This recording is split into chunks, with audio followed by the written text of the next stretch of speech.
Hey there, welcome to another edition of Cars and Beers. Thanks for joining me.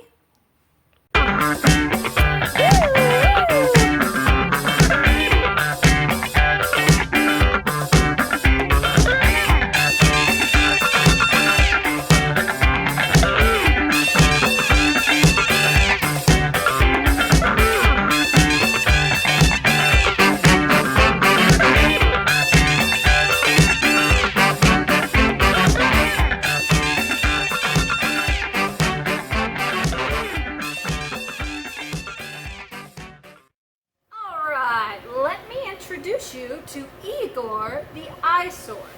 This is a pretty cool midget race car. It was owned by Wally Parks, who was a neat guy, very involved in the early California car scene. Before we dive right into Igor, let's talk a little bit about midget race car history. First of all, it's not what it sounds like. And second of all, if you Google it, it is going to be a lot of funny stuff that pops up. So you should just Google it because it is kind of funny. Now, the first official midget race was in 1933 at Hughes Stadium in Los Angeles.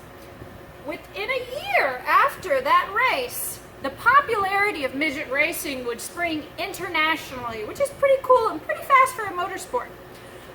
It went all the way to New Zealand, Australia, and the UK.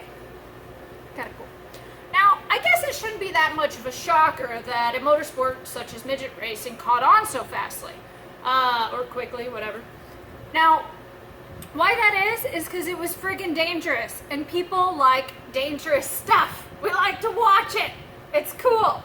Now, why it was so dangerous is because it was a combination of small cars with a very high power to weight ratio, and that is a ratio for fun. Now, midget racing was and is a true spectator experience, especially back then. So, I mean, you can just tell looking at this car, there's not a lot of safety involved. There is absolutely no roll bar. I mean, I don't even think that there is a seat belt. But yeah, less safety regulations, no roll bars. I mean, cars were skidding, flying over embankments. There were wood splinters flying out into the crowd. Now, why there were wood splinters was because at this time, they were racing on wooden tracks. Those are freaking dangerous. That is super dangerous. They were so dangerous that these wooden tracks were nicknamed murder dromes. Murder dromes. That's nuts. Nowadays, midget racing takes place on dirt or clay tracks, you name it. Now, the reality is that it was very exciting, and truly, those who partook in early midget race car as drivers were daredevils and deserve a lot of respect. So cheers to them. Now, let's take a little look at some early midget racing videos. They're pretty epic. Enjoy. We'll be right back. America lifts the curtain on a new sport, midget auto racing on a banked board track. It's a combination of the wall of death and speedway on four wheels as the gas buggy pilots blast their way round. But look out there on the far side. Small cars provided big thrills at Norwood, Massachusetts, where this enlarged 16mm film of one of the most spectacular crashes was taken. All goes well as the midgets tear round, then suddenly fire. The driver, his legs blazing, races for help.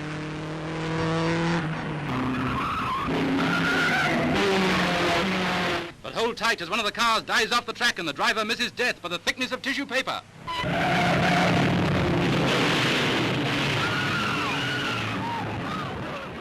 You can tell by some of that footage that not only was this a dangerous sport for the drivers, but also the spectators. Nowadays, midget race cars are affixed with roll cages, other boring safety features. I'm kidding. I'm all about safety. It's pretty good. Now, a handful of NASCAR drivers actually got an early start with midget racing. They honed some of their early racing skills. For example, Jeff Gordon, Tony Stewart, Mario Andretti.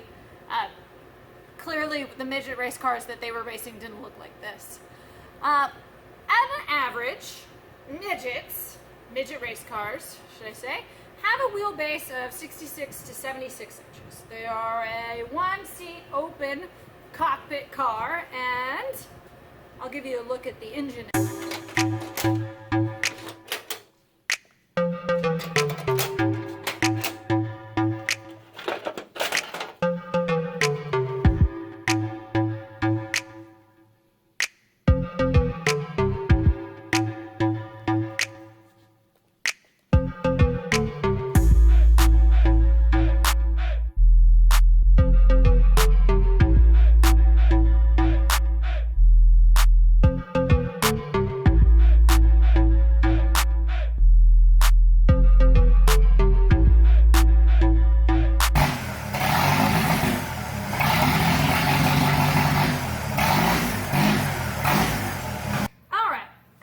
Interesting fact about Eegor the Eyesore is that its owner, Kenny Parks, is the younger brother to Wally Parks.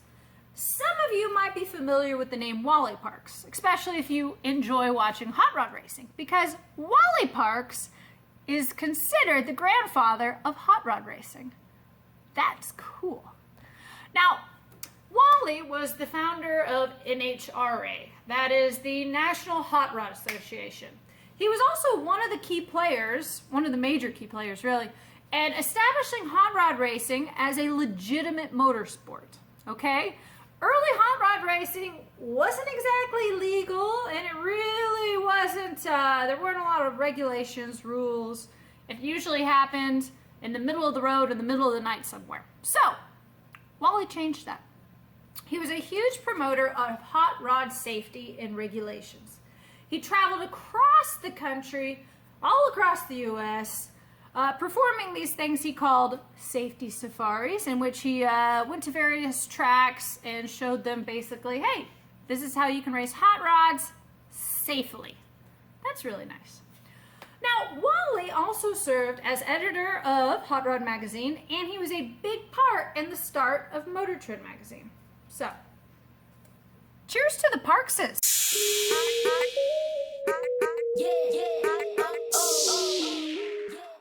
Now, this episode of Cars and Beers was not sponsored by Lone Star Beer, but it would have been a lot cooler if it was.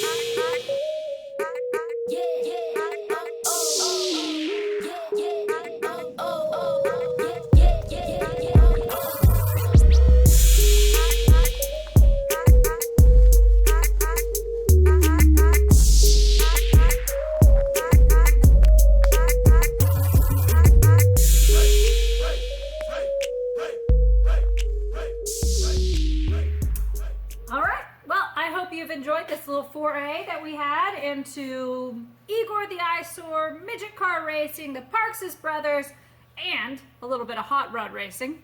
If you liked it, subscribe. As you can tell behind me, there's a ton of cars, and I'll be making little bitty, very informal, as you can tell, very informal, little webisodes, little informational tidbits, things that I find endearing, a piece of each of these cars.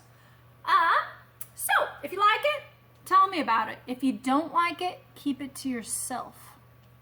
Okay. See you next time.